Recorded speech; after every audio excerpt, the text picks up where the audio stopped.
Kidlat News Updates. Mga balita ngayon, 6 patay matapos bumagsak ang isang Philippine Air Force helicopter sa Agusan del Sur. Binabantay ang low pressure area o LPA sa labas ng bansa, posibleng maging super typhoon. 60 billion peso PhilHealth Fund tiyakin na ibabalik sa taong bayan. Ako po si Cesar Soriano para ihatid ang mga nangungunang balita sa buong kapuluan.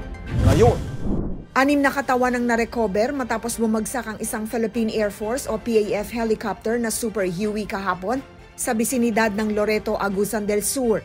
Itong pagkukumpirma ng Eastern Mindanao Command o East Mincom na sinabing ang aircraft ay naroon para sa humanitarian assistance and disaster response sa Butuan City para sa mga nasalanta ng Bagyong Tino.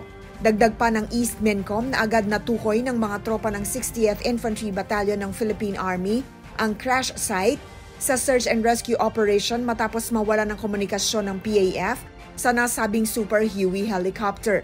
Kasalukuyan ng ina-identify sa mga pamilya ng mga biktima ang mga narecover na 6 na katawan na pinaniniwala ang piloto at crew members ng Air Force helicopter. Hindi pa nakakalabas ng bansa si Bagyong Tino ngunit may binabantayan na namang low pressure area o LPA sa labas ng Philippine Area of Responsibility o PAR na posibleng maging super typhoon ayon sa Pag-asa. Sa kanilang monitoring, huli itong namataan alas 8 ng gabi sa layong 1,830 kilometers east of southeastern Mindanao. May taglay itong lakas ng hangin na 55 kilometers per hour mula sa sentro at bugsong aabot sa 70 kilometers per hour at kumikilos patimog-timog kanluran na may taglay na 20 kilometers per hour. Sa Biyernes ng gabi o Sabado, aasahang papasok sa bansa ang tropical cyclone na tatawaging Bagyong Uwan at malaki ang tsansang maging super typhoon sa darating na weekend na magdadala ng malakas na hangin na aabot sa 185 kilometers per hour.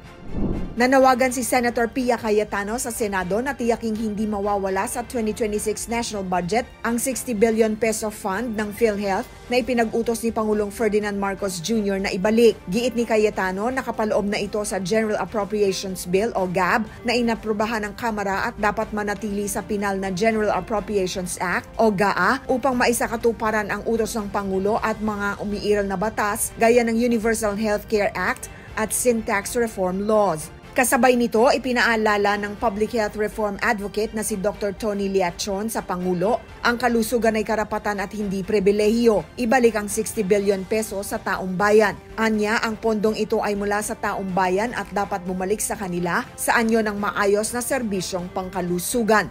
Para sa Kidlat News Channel, ako si Rosalyn Sinchonco, nag-uulat. ako po si Cesar Soriano, kasama nyo sa bawat pagbuto ng balita.